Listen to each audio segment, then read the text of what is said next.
हरिओम, ओम आनंदमयम, ओम शांतिमयम, ओम ज्ञानमयम।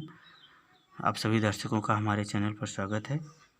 आज हम लोग बीएड सेकंड सेमेस्टर के अंतर्गत प्रशिक्षण रणनीति के विषय में अध्ययन करेंगे, जिसको अंग्रेजी में ट्रेनिंग स्ट्रेटजी कहते हैं। ट्रेनिंग का तात्पर्य है, प्रशिक्षण का तात्पर्य है कि पूर्व निर्धारित व्यवहार को अधिगमकर्ता को सिखाने के लिए मन बुद्धि शरीर से तैयार करके उसको वैसा ही व्यवहार प्रदर्शित करने के लिए तैयार कर दिया जाए, या वैसा वह व्यवहार प्रदर्शित करने लगे तो उसे हम क्या कहते हैं? प्रशिक्षण रणनीति। व्यूह का मतलब उसे शरीर मन बुद्धि से बाध्य कर दिया जाता है सीखने के लिए। तो उसे वह जब व्यवहार सीख लेता है तो वो वैसा ही व्यवहार करने लगता है, तो उसे हम क्या कहते हैं? प्रशिक्षण रणनीति। इसके अंतर्गत प्रमुख बातें हैं, इस प्रकार हैं, देखते हैं। पूर्व निर्धारित या व्यवहार होता है या कोई कार्य होता है जिसको सिखाने का प्रयास किया जाता है। उसमें उसको ध्यान को आकर्षित करने के लिए वैज्ञानिक विधि, मानसिक रूप से उसको एकाग्रचित रूप से सिखाने के लिए उसको वैज्ञानिक विधि यानी सुव्यवस्थित क्रम ढंग से भी उसको धीरे धीरे सिखाने का प्रयास किया जाता है।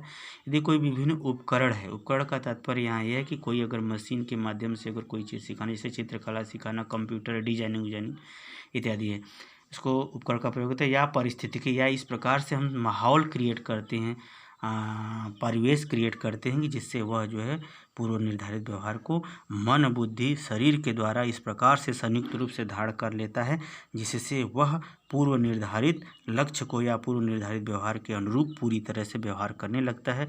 तो उसे हम कहते हैं प्रशिक्षण रणनीति या प्रशिक्षण व्यूह। यानी वो पूर्व निर्धारित व्यवहार को सेम टू सेम यानी पूर्ण रूप से सिखा देना जो है प्रशिक्षण रणनीति कहलाती है। अगर इसको देखा जाए तो इसकी शुरुआत हम लोगों को संस्कार से ही हो जाती है। जो घरों में हमारे संस्कार दिए जाते हैं, आदर देना, बैठना उठना, बोलना, खाना पीना, रहन सहन, कपड़ा लत्ता, ये सब जो संस्कार दिए जाते हैं एक प्रकार से प्रशिक्षण ही हैं, जिसके अनुरूप यदि वो बच्चा घर में व्यवहार करता है तो वह अच्छा माना जाता है, उसके खिलाफ व्यवहार करता है तो खराब माना जाता है। तो इस प्रकार से यह प्रशिक्षण का ही स्वरूप है। इसके अलावा अगर शिक्षा जगत के अंतर्गत अति सामान्य दृष्टिकोण से सोचें तो जैसे एनसीसी का जो होता है, नेशनल क्रेडिट कोड, उससे जो है एनसीसी जो है इसके अंतर्गत ट्रेनिंग दी जाती है। स्काउट गाइड के अंतर्गत जन कल्याण को ध्यान में रखते हुए ट्रेनिंग, एनएसएस के अंतर्गत भी दिया जाता है जन कल्याण को ध्यान में रखते हुए। और इसी तरह से ड्रामा के अंतर्गत विभिन्न पात्रों को भी उनके जो है ट्रेनिंग दिया जाता है, ट्रेनिंग दे करके तब उनसे वो प्रदर्शन कराया जाता है। इसी तरह से जो क्लासिकल डांस होते हैं उसके अंतर्गत भी प्रशिक्षण दिया जाता है, जिसके अनुरूप सेम टू सेम व्यवहार करना होता है। और पढ़ाई के अंतर्गत अगर चित्रकला है या फिर ऐसे देख लें प्रयोगात्मक परीक्षा है, जैसे भूगोल के अंतर्गत, फिजिक्स के अंतर्गत, केमिस्ट्री के अंतर्गत, वही प्रयोगात्मक परीक्षाएँ भी एक प्रकार का प्रशिक्षण के ही विभिन्न स्वरूप हैं।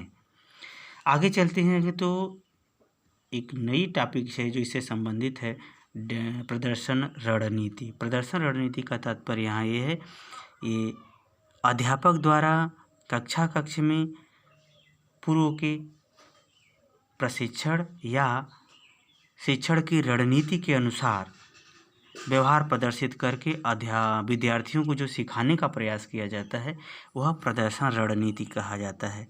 यदि थोड़ा सा इसमें और थोड़ा सा हम लोग विस्तृत अर्थ देखें तो जब अध्यापक शिक्षण कार्य करते समय या प्रशिक्षण कराते समय किसी विषय विशेष के संदर्भ में जो भी सहगामी क्रियाएं होती हैं, यानी विषय से संबंधित जो श्यामपटकार है, कंप्यूटर है, सीडी है या स्लाइड है या प्रोजेक्टर है या पेन ड्राइव है या चलचित्र है या कोई आकर्षक चित्र इत्यादि पाठ्य सहगामी क्रियाओं को पाठ्य सहगामी वस्तुओं को लेकर के उससे संबंधित सिद्धांत, उससे संबंधित व्यवहार, उससे संबंधित विधि, उससे संबंधित विभिन्न प्रयोगात्मक क्रिया या जो भी सामाजिक या कल्चरल क्रिया हैं उसको इस प्रकार से प्रदर्शित करता है, इस प्रकार से उसे व्याख्या करते हुए समझाता है, व्याख्या करते हुए प्रदर्शित करता है, या चित्रों के माध्यम से इस प्रकार से वह प्रदर्शित करता है कि अधिगम करता है, यानी विद्यार्थी जो है उसे देख करके, सुन करके, निरीक्षण कर करके उसके विषय में जानने का प्रयास करता है और ज्यों का त्यों अपनी स्मृति में धारण करता है।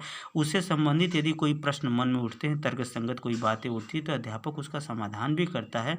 और इसमें जो है विद्यार्थी जो है अपने स्वयं के स्तर से ये सब बातें देख करके उसमें सीखने का प्रयास करता है। तो जो ये सब जितनी प्रक्रियाएं हैं वो सब अधिगमकर्ता को पूर्ण रूप से सिखाने के लिए हैं। इसीलिए इसे कहते हैं प्रदर्शन रणनीति, यानी डेमोन्स्ट्रेशन स्ट्रेटजी, यानी विद्यार्थियों को किसी चीज़ व्यवहार को प्रयोग कर करके, चित्र के माध्यम से, उपकरण के माध्यम से, अध्यापक अपनी क्रियाविधि के माध्यम से प्रदर्शित करा के, उसे दिखा करके, उसे निरीक्षण करा करके उसे पूरी तरह से सिखाने का प्रयास करता है। ये सामान्यतः जैसे प्राथमिक कक्षाओं में किए जाते हैं।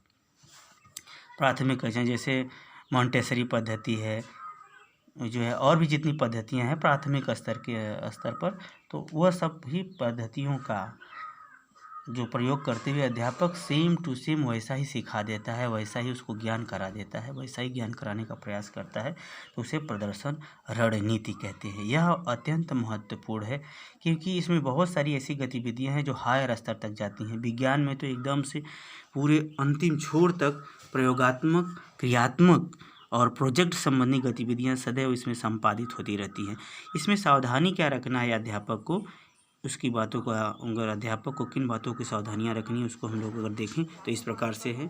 अध्यापकों को यह सुझाव दिया जाता है कि इन बातों में, यानी संबंधित विषय का वह अभ्यास कर लिया हो, यानी पर्याप्त उसके पास जो विषय वस्तु को सिखाना है, प्रदर्शित करना है, उसका अभ्यास उसको पहले होना चाहिए ताकि प्रदर्शन के समय किसी प्रकार की कोई बाधा या कोई रुकावट ना आए।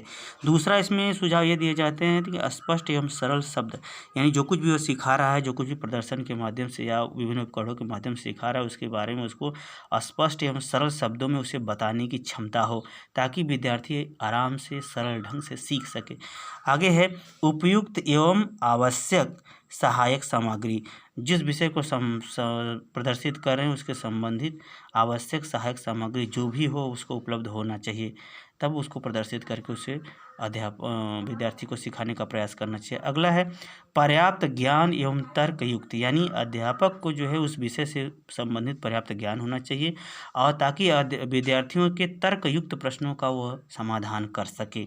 अगला सुझाव दिया जाता है कि वह अध्यापक जो है विषय वस्तु को या अपने प्रशिक्षण को या जो भी अपना व्यवहार है उसको उत्साहपूर्वक इस प्रकार से प्रदर्शित करे कि वह विद्यार्थियों को अपनापन की भावना से सिखाए, उत्साहपूर्वक साथ अपनेपन की भावना के साथ सिखाए, तब ताकि उससे पूर्ण ज्ञान हो सके, यानी विद्यार्थियों को भावना के साथ जोड़ करके उसे सिखाने का प्रयास करना चाहिए। सुझाव दिए जाते हैं।